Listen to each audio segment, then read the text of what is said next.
Asante sana mtazamaji, karibu sana, nimekusalimia katika jina la Yesu Kristo. Bwana Yesu asifiwe. Natumai na nina imani ya kwamba ubuheri wa afya yako ni nzuri, na hata kama una afya nzuri, ninakutangazia afya nzuri katika jina la Yesu Kristo. Pokea uponyaji na Bwana akutende mema. Wakati huu nina furaha na nafasi Mungu amenipa niweze kuligawa neno lake tena wakati mzuri. So ninakukaribisha popote ulipo, uko kazini, unanitazamia popote pale, karibu sana kwenye kipindi chetu Injili ni Lazima.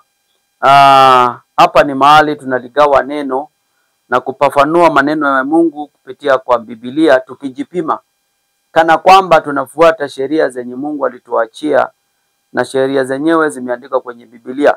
Kwa hivyo kama uko hapo, naweza pata nafasi ya kuweza kuchukua Biblia yako ninaposoma, tusome pamoja, itakuwa ya maana sana.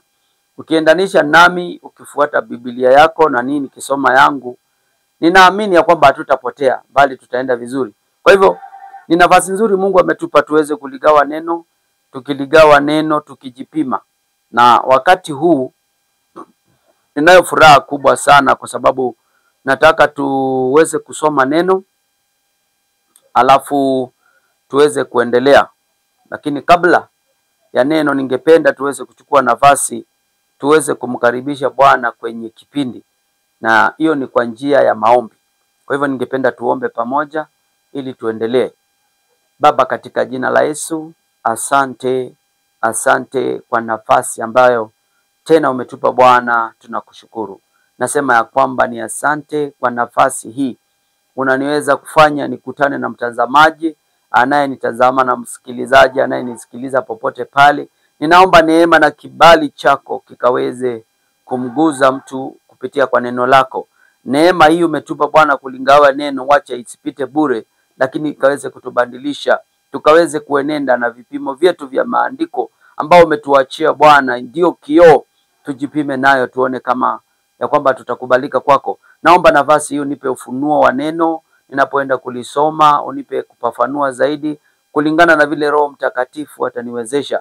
Mtazamaji anayenisikiliza na kunitazama, ninaomba Bwana asitoke bure, lakini akaweze kubarikiwa na kujengwa upe kupitia kwa neno. Naomba roho zozote zile zinapinga neno kwa njia yoyote ile Bwana ukatusimamishie, zikashindwe, zikapingwe, zikafungwe na kutupwa kwenye shimo la giza katika jina la Yesu Kristo. Neema yako inapoanza nasi Bwana itusukume mpaka mwisho. Tutakushukuru na tutakuinua kwa jina la Yesu nimeomba na kuamini.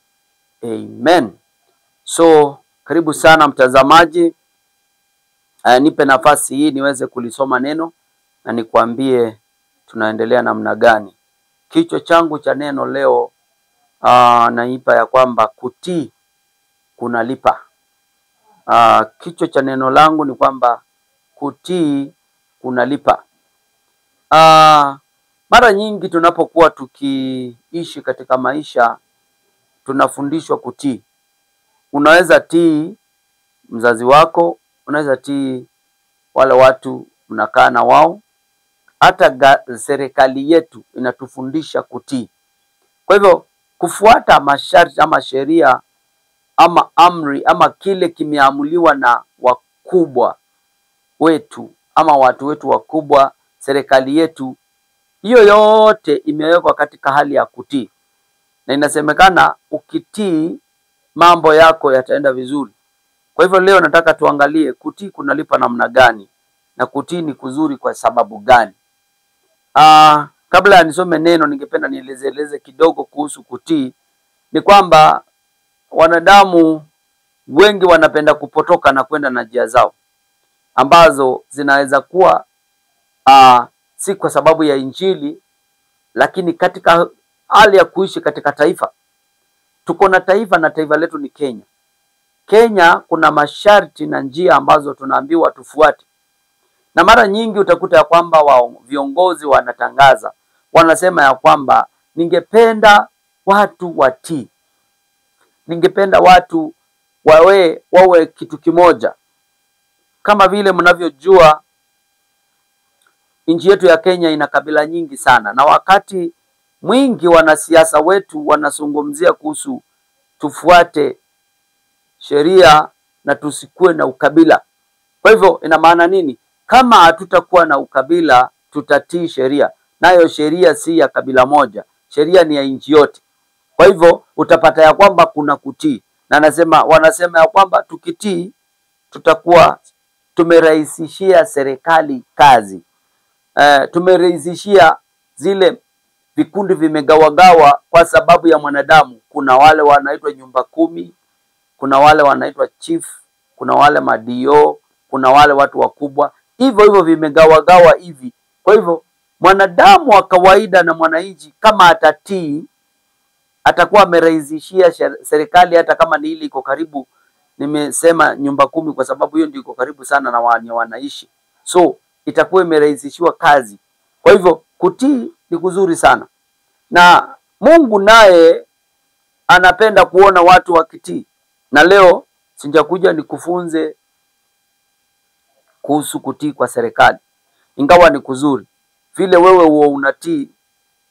Najua hiyo njia ukifuatilia ni mzuri na itakusaidia, bali mimi nimekuja tuweze kuangalia kutii kimaandiko, kutii kivile Mungu anasema, kutii kulingana na vile Mungu amekuagiza kufanya. Katika Biblia ina watu wengi sana Mungu aliwaagiza watii na wafuate, na pale mwisho watakapotii, wakitii na kufuata, Mungu hakuwa anawaacha bure, lakini alikuwa anawabarikia. Kwa mfano nikipeana, mmoja ni Abraham. Tunamsoma Abraham kama baba wa imani. Na ni baba wa imani kwa nini? Ni baba wa imani kwa sababu alitamani na alikubali kuenenda na Mungu. Wacha nikwambie mtazamaji, kama utakubali kuenenda na njia za Mungu na Mungu aende na wewe, hakuachi bure. Miaka imeenda na miaka imeenda, Abraham akiwa anatamani mtoto, lakini Mungu alitaka sana kumwangalia kama anatii. So ni mfano huo nimepeana, na kuna wengine wengi sana ambapo Mungu ametembea na wao, na wakitii naye Mungu anawabarikia ama anawapea kile walikuwa wanataka. Tunamuona Abraham Mungu akimbariki. Lakini umewahi njua kwanza Abraham kuna kitu aliambiwa na Mungu afanye, na Mungu akafuatilia sana aone kama imefanywa.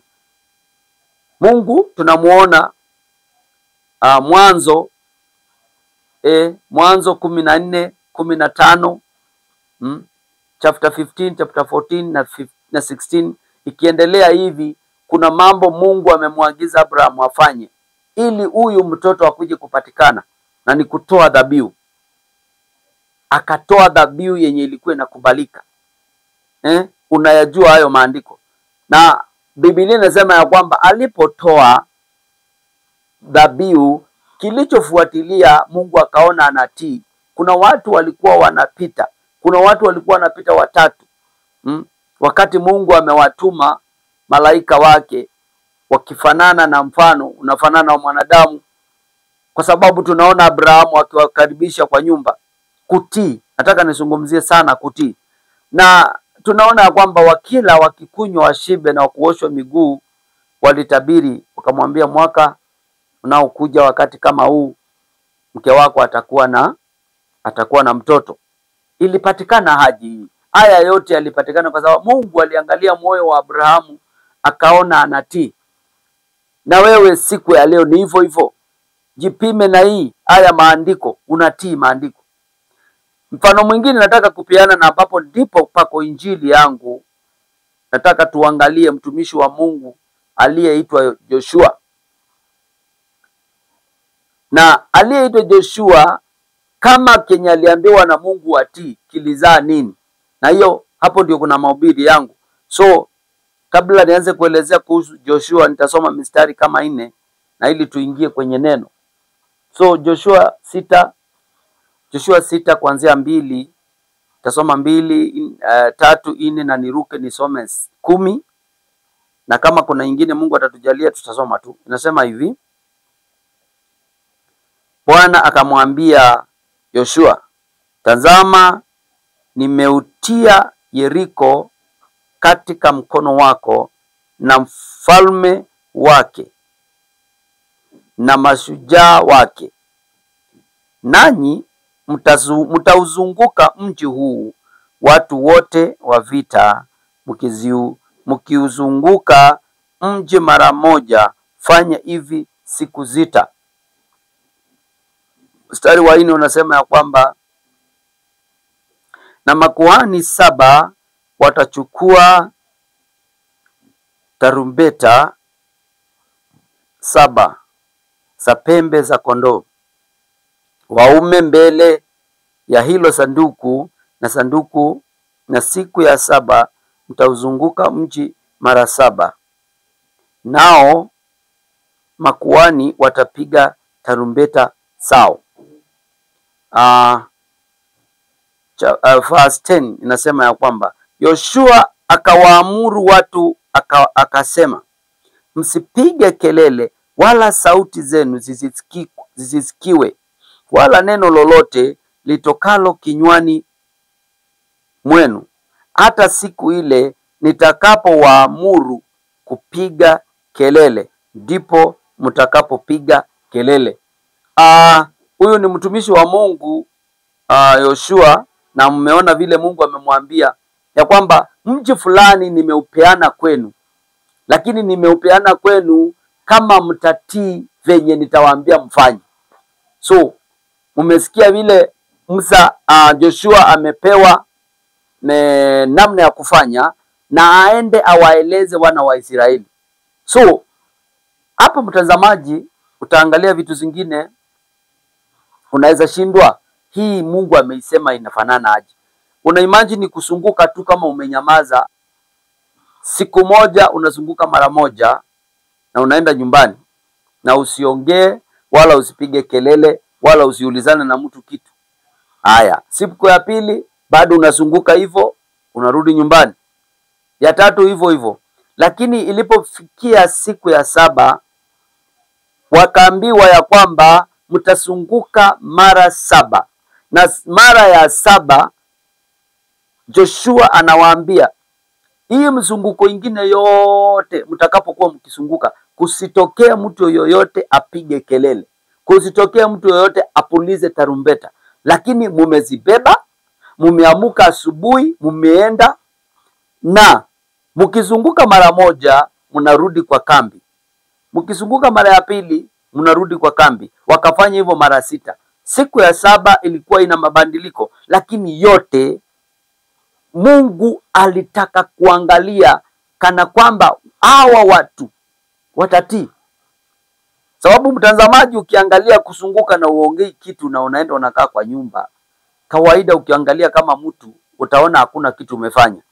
Lakini Mungu mwenyewe alikuwa anajua anafanya nini. Yeriko inasemekana ilikuwa na ukuta mkubwa sana, na hakuna jeshi lingeweza kuubomoa. Bali kitu kimoja nikwambie, chochote adui ufanya katika ulimwengu huu, Mungu anaona tu, na anakuanga anajua amejificha wapi. Haijalishi ni nani amekupangia nini, haijalishi ni nani amefikiria nini kukuhusu. Ningependa nikwambie, chochote adui uchora akikifanya, Mungu anakuanga anaona. Kwa hivyo wana wa Yeriko wakijenga ukuta, misingi yote walichimba.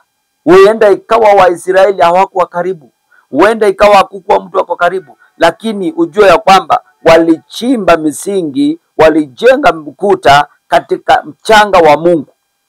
Na kwa sababu Mungu ndiye muumba alijenga, aliweka mchanga, akapanga mchanga kila mahali. Hakuna mahali unaweza anza kitu Mungu awe haoni. So siri ya ukuta wa Yeriko aliyokuwa nayo ni Mungu. Na kwa sababu naye Mungu hupenda kuona watu wanatii, hawezi kukukabilia vita peke yake. Biblia inasema ya kwamba akataka kuona kana kwamba wana wa Israeli wanatii. Na ndiposa akakuja na ratiba ya kufuata pasipo kuruka, ili mji ambao wamepewa uweze kuwa wao kwa njia ya kutii. Hapa hatujaona Mungu akisema anataka dhabihu fulani.